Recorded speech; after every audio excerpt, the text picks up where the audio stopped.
This Halloween, I wanted to do something special. I thought it'd be fun to cover the true story behind something scary.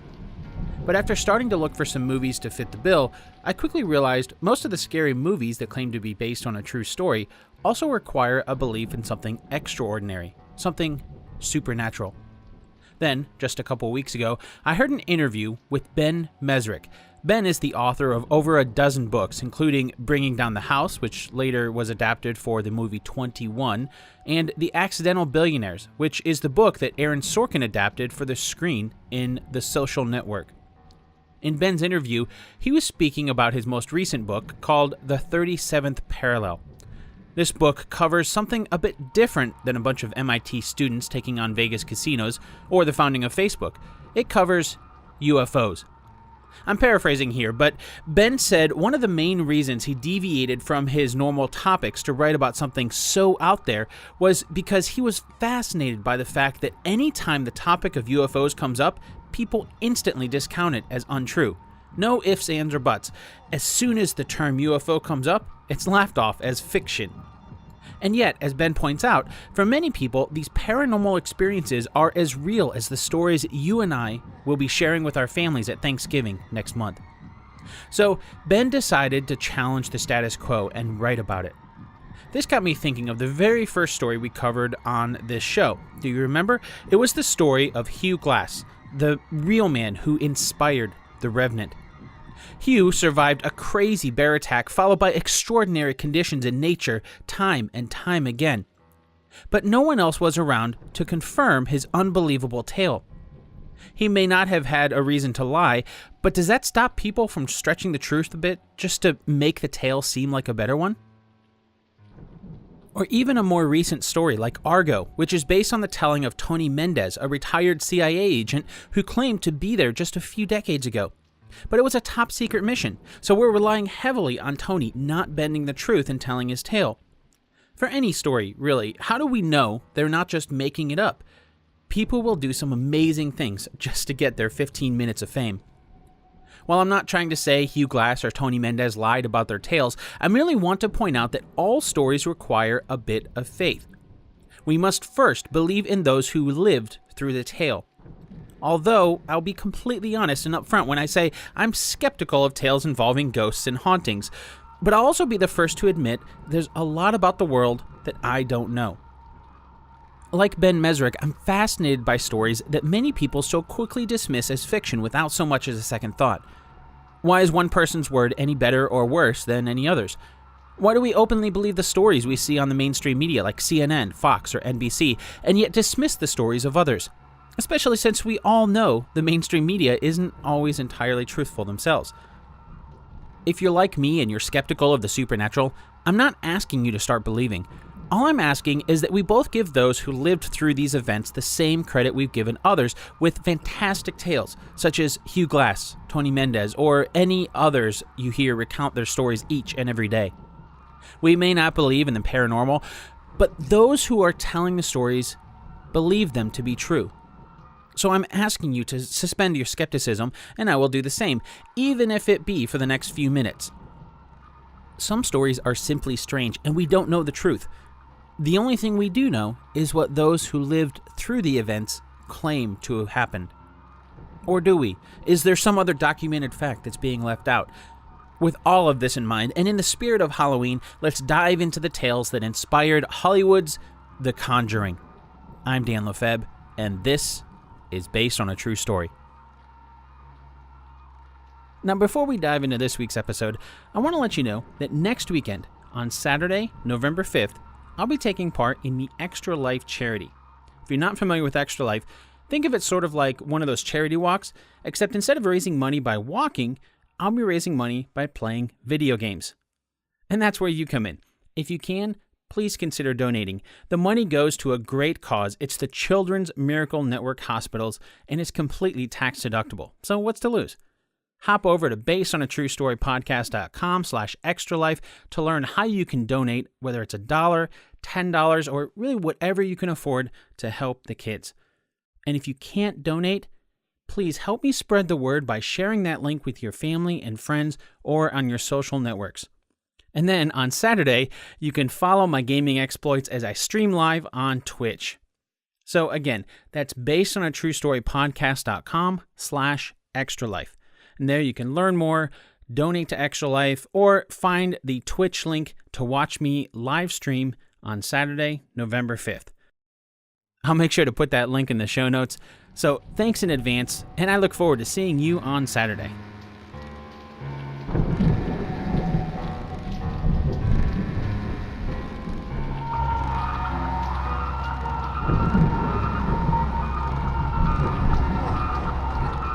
The movie starts off in a small apartment owned by two nurses by the name of Debbie and Camilla, played by Morgana Bridgers and Amy Tipton, respectively.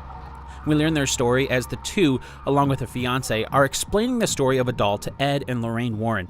In the film, Ed is portrayed by Patrick Wilson, and Lorraine Warren is played by Vera Farmiga. According to Debbie and Camilla, the doll's name is Annabelle because it was possessed by the ghost of a girl named Annabelle Higgins. The girls gave Annabelle permission to enter the doll. But it's not just any doll, it's the kind of doll that has a face only Hollywood could love. And according to Ed and Lorraine, it's not possessed by a ghost, but by a demonic entity. The Warrens take the doll and place it in their Connecticut home, which contains many other possessed and supernatural items. All of this is based on an actual case that Ed and Lorraine Warren worked. The doll wasn't nearly as creepy, though. In reality, the Annabelle doll is a typical Raggedy Ann doll, so it doesn't look very scary. Sadly, Ed Warren passed at the age of 79 in 2006, so he never saw The Conjuring, but much of Ed's accounts of the conversation portrayed at the beginning of the film seem to be true. The owners of the doll were two nursing students, just like in The Conjuring. And just like in the movie, the Warrens claim the Annabelle doll did start off by doing little things. One of the students would notice it in one position in a room of the apartment, leave, and come back to find it in a different position or another part of the apartment. And there were messages lying around the apartment. They didn't say, "Miss me?" though, like in the movie, but rather they said even more creepy things like, "Help us," and "Help Lou." Now, Lou isn't credited in the film, but the boy sitting next to the two nurses in the beginning was Joshua Blount, who is credited as simply college student. And since Lou was one of the nursing student's fiancés, that's most likely him. So that's definitely pretty scary. A Raggedy Ann doll who's just leaving messages around the apartment? Yeah, creepy. Here's where I should mention a fairly important aspect that many doubters have pointed out. We only have Ed and Lorraine's word for this. Oh, it's true that the Warrens have an actual Raggedy Ann doll locked up that they say is the Annabelle doll. You can find photos of it online. Or you can visit the Warrens' former home in Monroe, Connecticut, which is now a museum, and see it in person. But many critics point out that there's been no other proof of what the Warrens claim the Annabelle doll did. We have to take Ed and Lorraine at their word. Back in the movie, the text that scrolls after being introduced to Annabelle claims that Lorraine is a clairvoyant and Ed is the world's only demonologist recognized by the Catholic Church that isn't already an ordained priest. It would seem that the Warrens are the perfect pair to take on the supernatural. Once again, though, we have to take their word for it. If Ed is recognized by the Catholic Church, the Church certainly isn't saying it, which in and of itself seems a little odd that Ed claimed to have been recognized by the Church, and yet the Church doesn't seem to recognize that. In fact, while many people do claim that Ed was indeed recognized as a demonologist by the Church, when you start to peel back the sources, you'll find that the only source seems to originate from Ed himself. It seems to be the case of one side claiming something and the other simply not claiming anything. Except in this case, many others have taken up Ed's torch and started claiming that he was recognized on his behalf. While this is my own speculation, because we simply don't know the original source if there's anything other than Ed, it's likely that this is all referring to something that happened after William Blatty released his book, The Exorcist, in 1971. The numbers didn't reduce in 1973 when the film of the same name was a smash hit. When this happened, there was an influx of people wanting the church to perform exorcisms. Tons of requests came pouring in through the 70s and 80s. The church didn't have enough priests to handle all of the requests, and most of them were simply ignored. But priests are human, and as humans, it's really hard to turn down requests when people are essentially throwing money your way in exchange for your services. So a lot of priests would secretly perform exorcisms without the church's official recognition. One of these priests was named Father Robert McKenna, and he performed many exorcisms with the Warrens. So perhaps this is the recognition of the Catholic Church that's being referred to? We don't really know, but when he was interviewed by Michael W. Cuneo for his book, American Exorcism, Father McKenna said of the Warrens that their books are sensationalized and you just can't take it literally. And then he went on to say that he doesn't want to even be publicly associated with them. So it would seem even the priests that worked with the Warrens didn't want to be associated with them. And so it's not too far of a stretch to think that if a rogue priest didn't want to be associated with them, the church as a whole probably didn't either. Of course, this is all speculation. Since Ed is passed and unfortunately the Catholic Church didn't reply to my emails, we probably won't know anytime soon, if at all.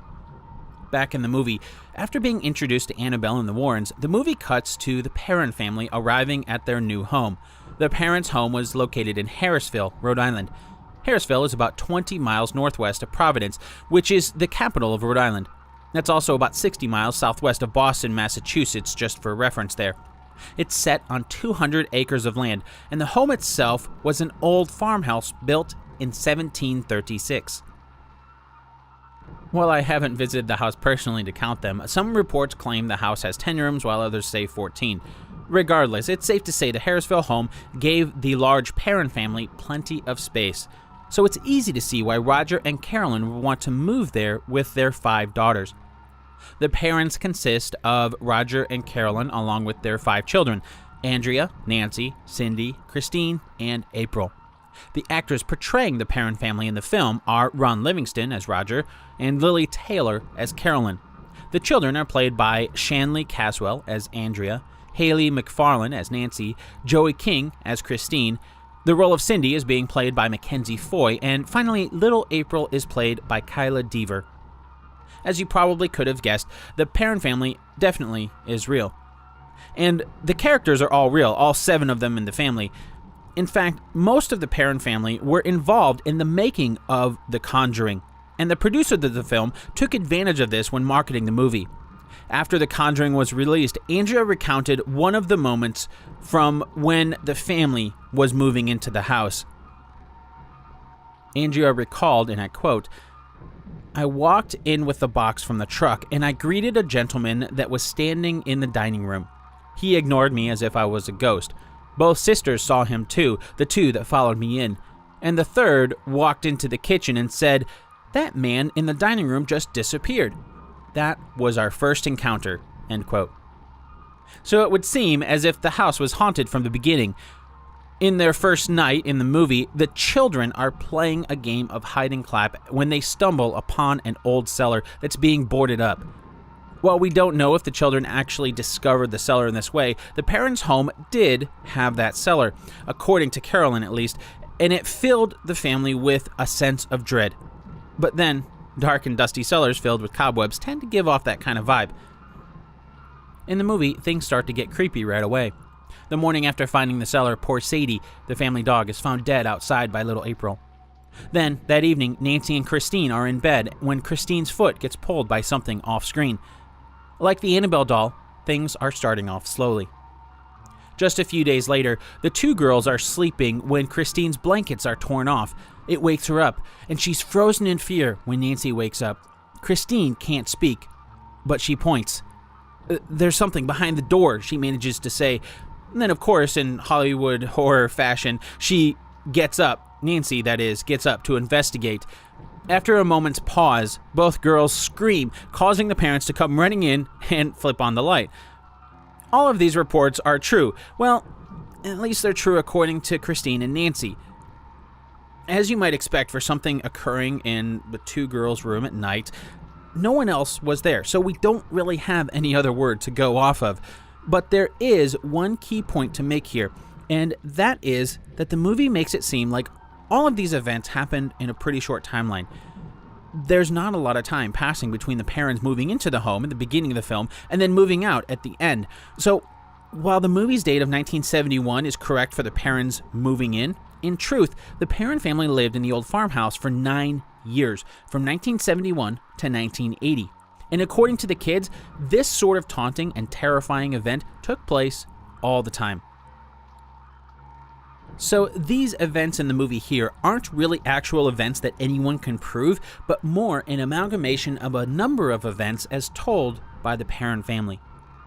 Desperate for help, soon after this is when Roger and Carolyn reach out for help in the movie. They find the Warrens at Massachusetts Western University in Wakefield, Massachusetts, and convince them to help. Now, just as a quick side note here, I couldn't find any Massachusetts Western University when researching this episode. Try searching for Massachusetts Western University on Google, and be sure to put the quotes around it just to get those exact words in that order instead of the results of any of the words Massachusetts, Western, or University. The only mentions are people quoting this part from The Conjuring. I suppose maybe it had a different name in the 1970s, but it still seems very odd that there's absolutely no mention of it online. So my conclusion here is that this is made up for the film. And if you're able to find something, please let me know and I'll make sure to update everyone here on the show. Back in the movie, Ed and Lorraine make their first visit to the Perrons' home, and right away, Lorraine sees dark spirits latched onto the family. They recommend an exorcism. But to do this, they'll need to provide evidence to get the church to approve it. So that's what they need to do, gather proof. Again, this timeline is very sped up. According to the Warrens, at first, they thought the ghosts in the Perrons' home were harmless. For example, one of the apparitions the Perrons would see was a woman sweeping the kitchen. Nothing really came of this ghost, but periodically they'd find their broom had been moved to a different spot, and a neat pile of dirt sitting in the middle of the floor. Not all of the ghosts did the chores for the Perrons, though. In the movie, the youngest girl, April Perron, makes friends with a little boy named Rory. According to the film, Rory used to live in the home before being murdered by his mother. The crime was committed at the demand of a witch named Bathsheba. Well, as you might imagine, when you live in a home that was built in the early 1700s, there's bound to be quite a lot of history. And with a lot of history comes the chance that some of it was not so great. Now, according to the real Perron family, one of the spirits that the young girls befriended was someone they believed to be the ghost of a boy named Johnny Arnold. But for some reason, they called the ghost Manny.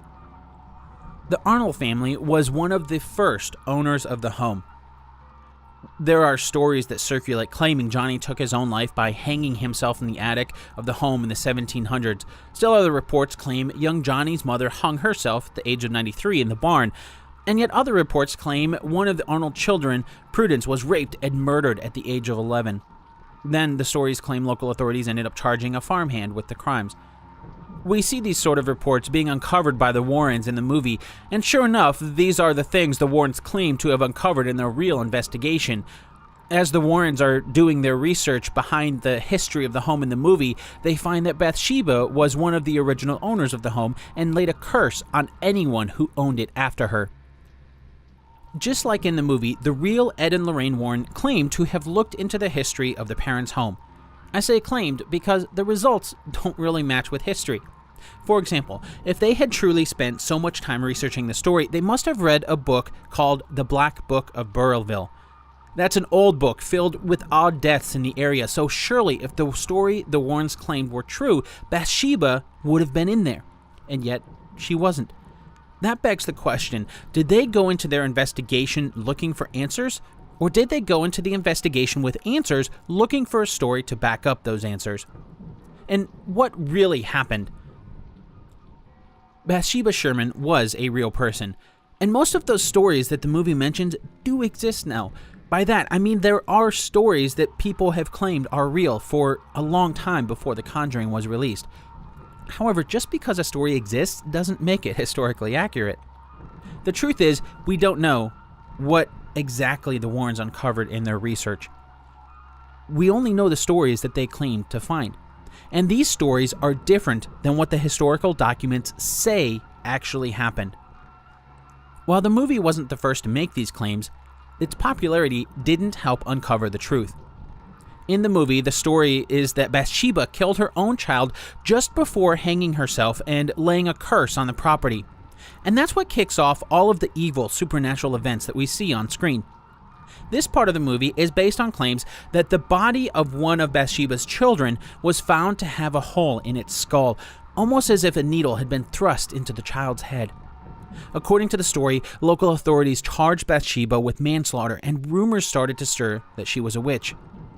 While the movie may have been based on stories that are floating out there, it's those stories that aren't true. In fact, none of the claims of witchcraft or of her murdering her own children or anyone else are true. The stories of Bathsheba being a witch were made up by people in the present day trying to find a shred of truth, just enough to build a story on.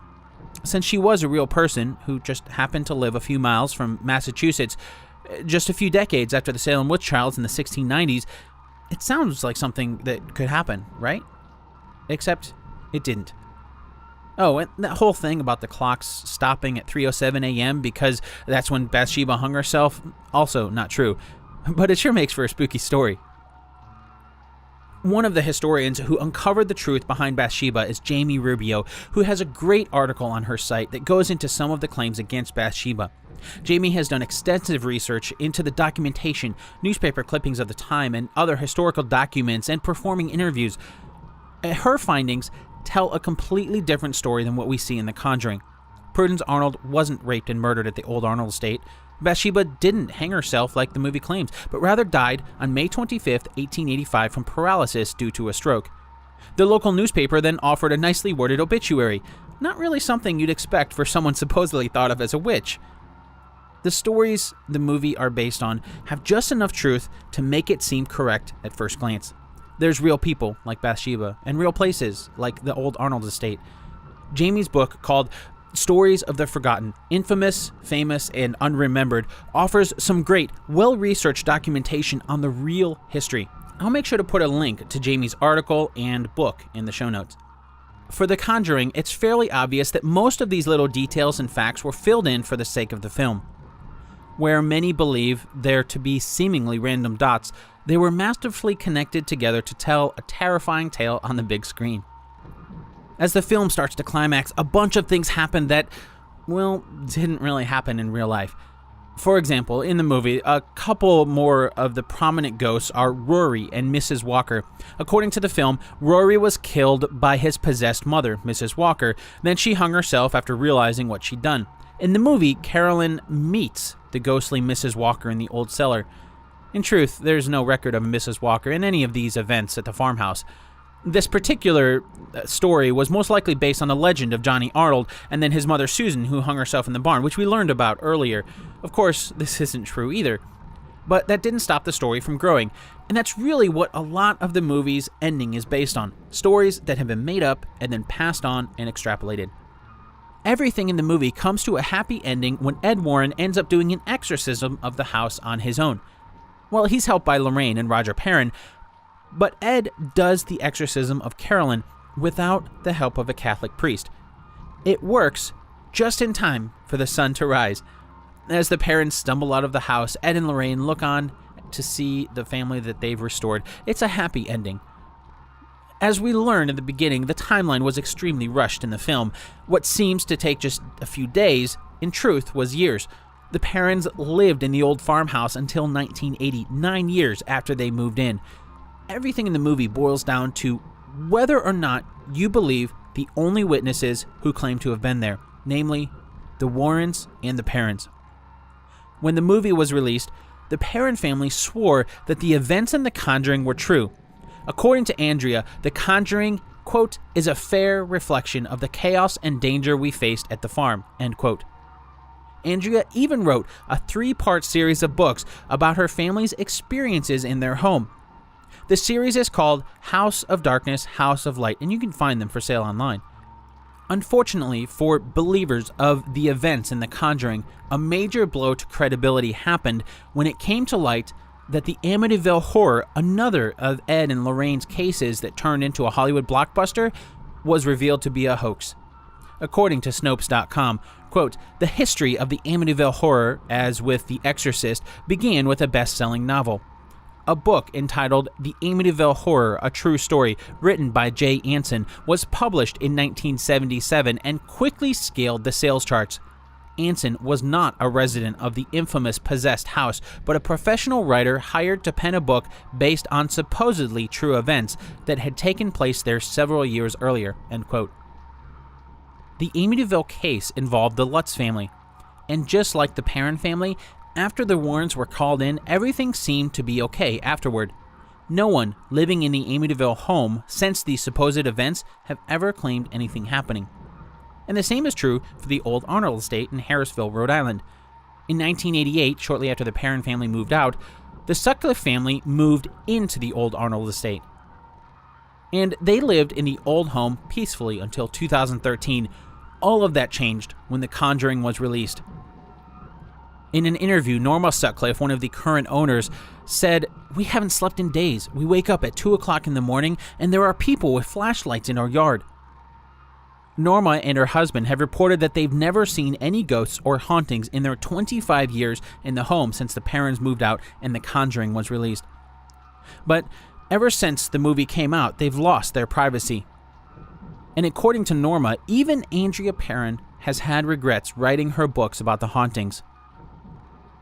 Norma explained this in an interview with a website named The Call. "This is affecting us physically and emotionally, and I don't know how long we can take it. All it takes is one crazy to do something. There are already threats in the internet that wouldn't it be fun to break into the house? Our barn is very vulnerable, and there is a big story connected to the barn about supposed hangings." In the end, and as I've reiterated throughout this entire episode, any story relies heavily on belief of those who claim to have lived through or witnessed the events instead of the historical documentation and facts. For the spooky story behind The Conjuring, that means believing Ed and Lorraine Warren, as well as the Perron family. Well, do you?